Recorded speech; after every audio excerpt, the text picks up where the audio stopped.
I want to sell my property as is, no contingencies. I don't want to do anything.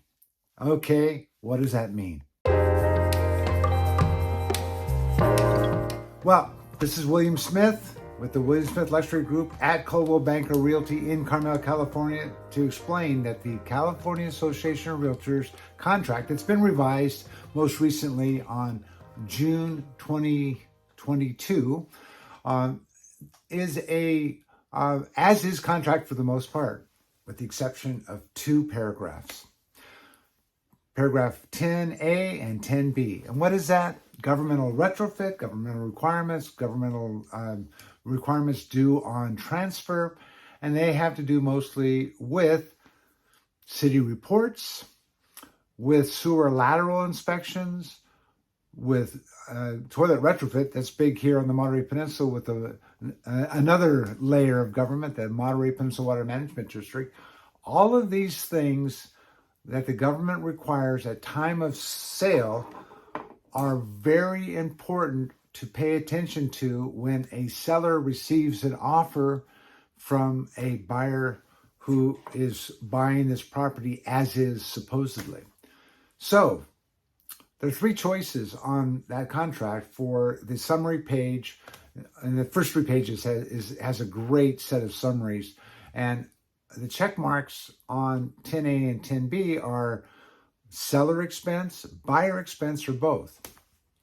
Well, most buyer contracts come in with it being a seller expense. Yeah, sure. The seller needs to pay for the retrofit of the toilet. I mean, after all, we are paying $3 million for this house. We should be able to get the retrofit required.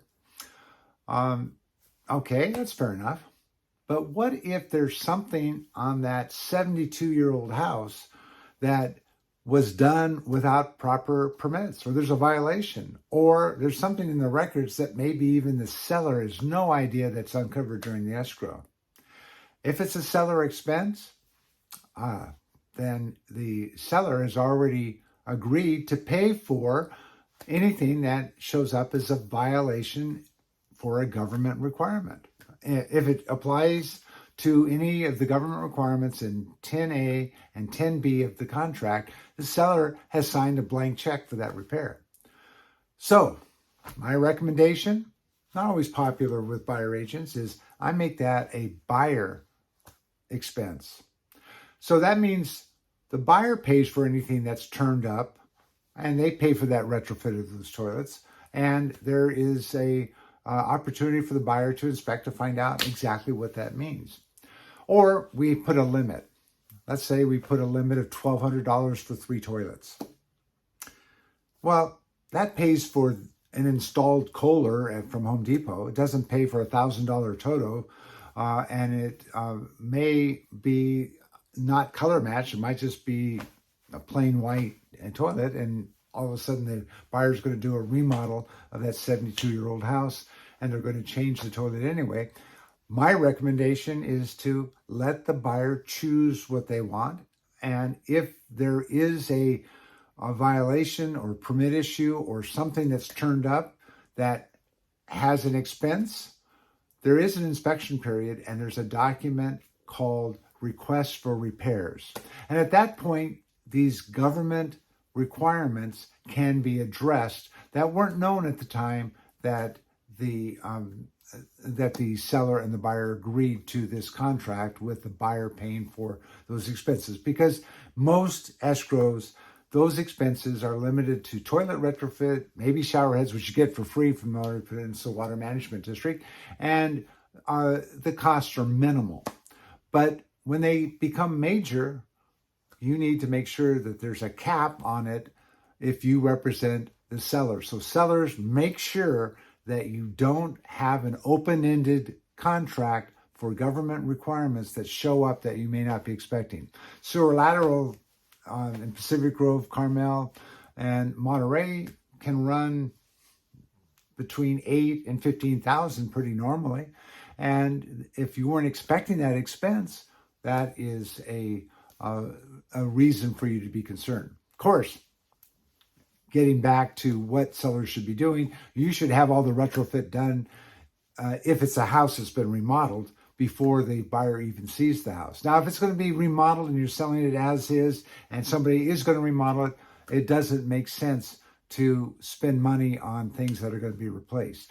But a sewer lateral, you should have that inspection done right away, because you're going to make sure that that sewer lateral and some of these old sewage systems here on the Monterey Peninsula is working well. And you need to get that city report up front, because if there's a violation that's on file that you don't know about, you need that for disclosure purposes. So sellers, plan ahead.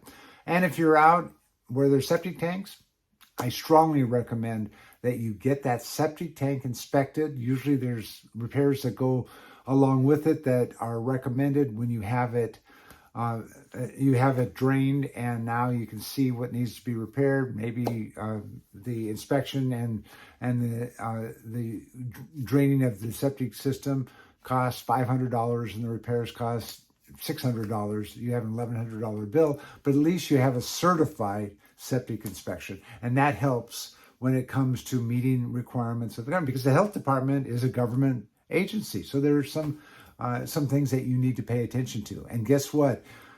A septic system can be very expensive if, in fact, you need a new one and you're in a very delicate zone, like you're near the Carmel River. There's lots of things that the government can spring on you that are surprises. So make sure that you have either anticipated what that would be with getting the inspections done before the buyer comes along, or number two, if you don't have the inspection done, get that 10A and 10B on the contract to be a buyer expense, and you can talk about it later with a request for repairs. That's some helpful hints. William Smith signing off. Thank you for joining us.